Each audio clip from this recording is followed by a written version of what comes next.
Okay, so for our first review lesson today, we're calling this Unit 0 because this really isn't geometry just yet. This is stuff we've learned before. It's just been a while, and again, a lot of us may have learned it last year online, so we need to refresh. What you're going to see in your notes packet is a bunch of vocabulary at the top. What I'm going to do is I'm going to be referring to the vocabulary as I go through the first example. You're going to kind of work it through with me. You will see in your notes packet you've got a spot right here to work out the solution. You'll follow along as I do that. We'll see if we can get this stuff figured out together. So this lesson is going to be on solving two-step equations. Now, this is called an equation because it has an equal sign equation, right? That's this first definition here, a string of terms with an equal sign. If it doesn't have an equal sign, that's actually called an expression, and we can't do anything with it. Once we see an equal sign, though, we can solve for our missing variable. So reminders of a couple definitions here.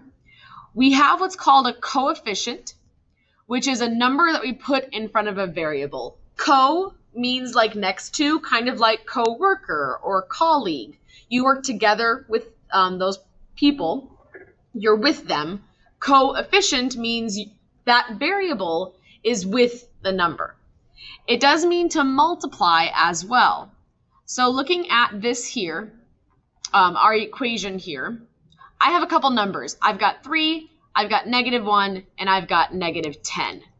Based on the definition of coefficient, which of these is a coefficient? 3, -1, or -10? Well, we need the one next to the variable, so 3 is what we would call the coefficient because it's right next to our variable here.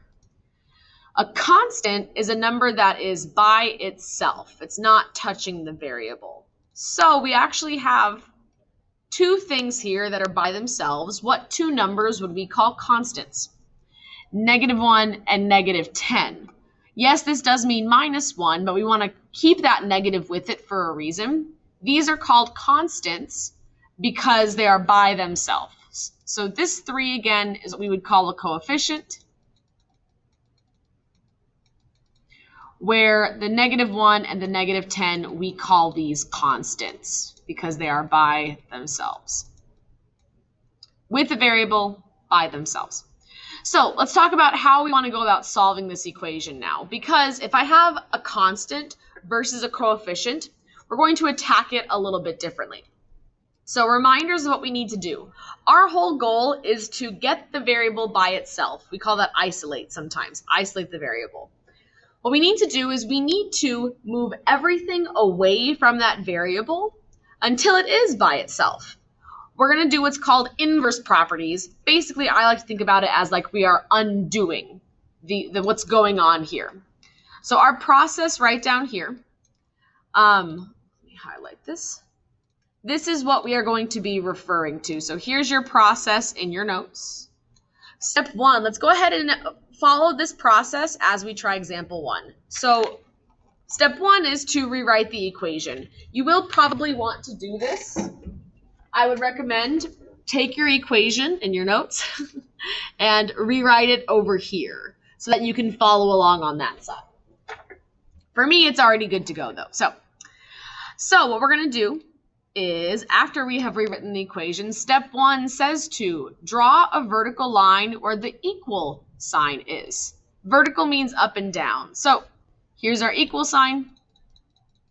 I like to do a dotted line, but if you want to just do a straight line, you could just do that too. The reason why we do that is because we are going to move things across the equal sign. Whatever I do to one side, I have to do to the other. So we want to know where are our sides. Whatever I do over here, I have to do on this side as well. So next step from here, once we draw that line to kind of keep ourselves straight, we want to get rid of the constant first by either using subtraction or addition. We always start with the stuff furthest away from the variable. It's kind of like we are encroaching on our variable. We're getting closer and closer and closer. So if I want to get this by itself, the 3 is touching it. It's too close. We got to move in on it. So we're going to get rid of this -1. So let's see if you can remember. if I want to move this -1 to the other side, I need to undo it. What does that mean I should do? If it's a -1, what's the opposite of that? You should be adding 1. That undoes it. A -1 and a +1 are opposites. Now, the whole purpose of doing that is, what is -1 plus 1? 0, right? It's gone. That's the point. But whatever I do to one side, if I have my line drawn here, I better have it on the other side. Whatever I do to one side, I got to do the other. So I have -10 plus 1. If you're not sure what this is, do it in your calculator, but be careful that I'm typing in -10 and +1. What do we get? That would give us -9. If you think about it like digging a hole as well, if I dig down 10 feet, which is negative, and then I fill it in up 1 foot, I am now 9 feet in the ground. Now, whatever we do to one side, we do the other, and then we are going to drop down what we still have. We canceled out this -1. We need to drop down the 3x and my equal sign. Don't forget that straight line is our equal sign. So now we are getting closer to that variable. I only have to get rid of the 3 over here, and then my variable is by itself. Now this is 3x though. Remember what that means is 3 times x. Remember the dot means multiply, right? So I want to undo this multiplication here, right? What do we need to do to undo multiplication? We should be dividing. We do the opposite, right? So I'm going to divide both sides by 3 to get rid of the 3. This cancels it out. The reason why is 3 divided by 3 gives us 1, and 1 multiplied by anything is still itself, and so it really doesn't matter to us. It's basically gone. So we copy down what we still have. Hey, look, the variable is by itself. That's what we wanted.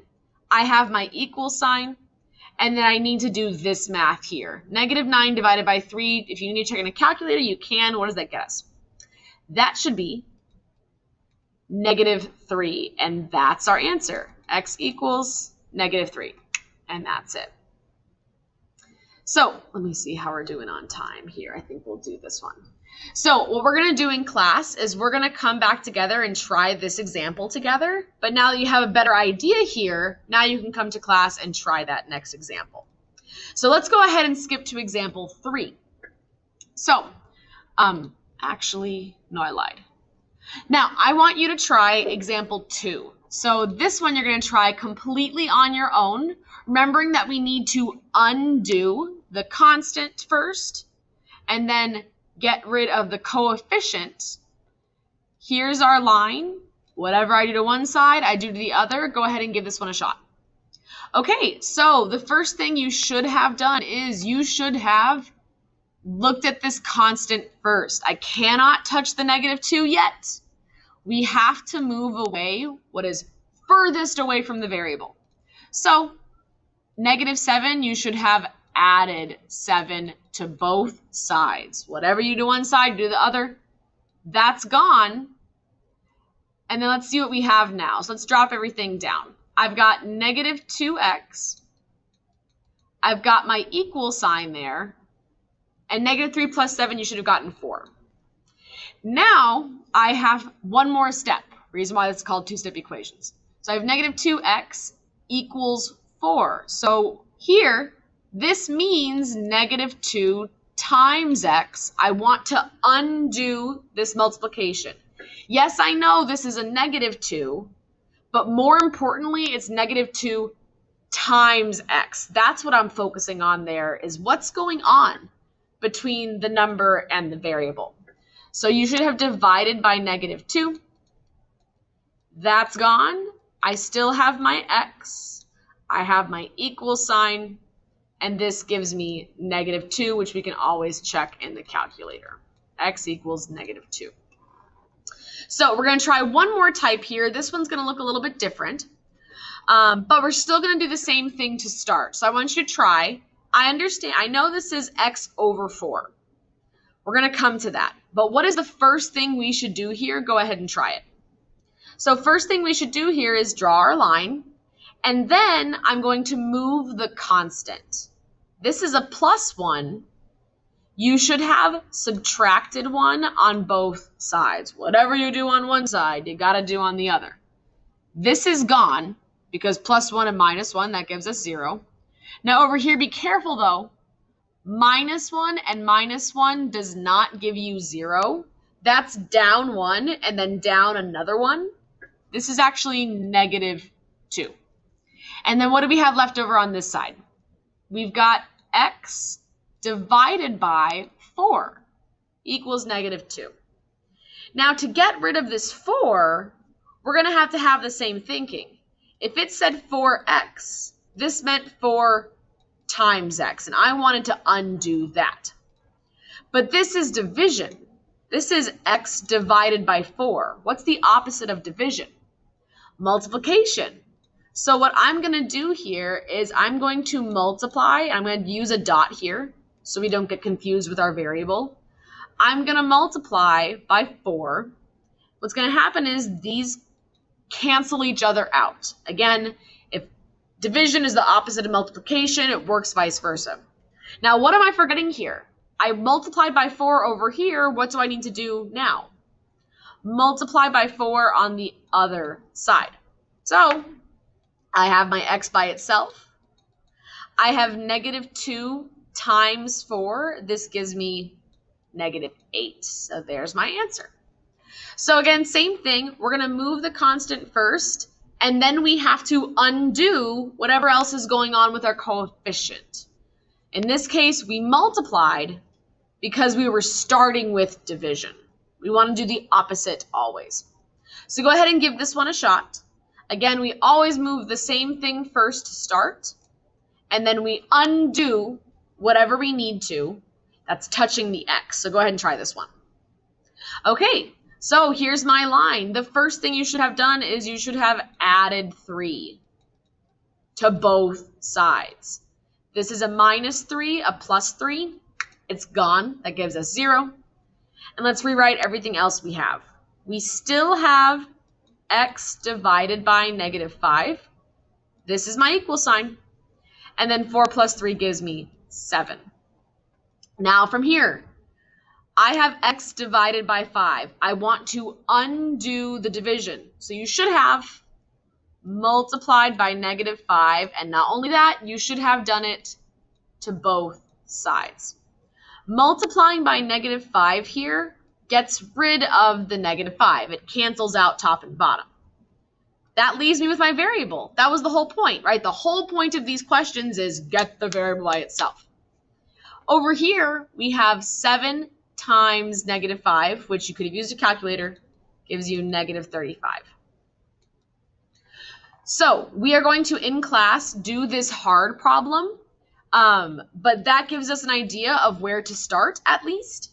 And then we'll come back together and we'll do this problem and do more practice from there.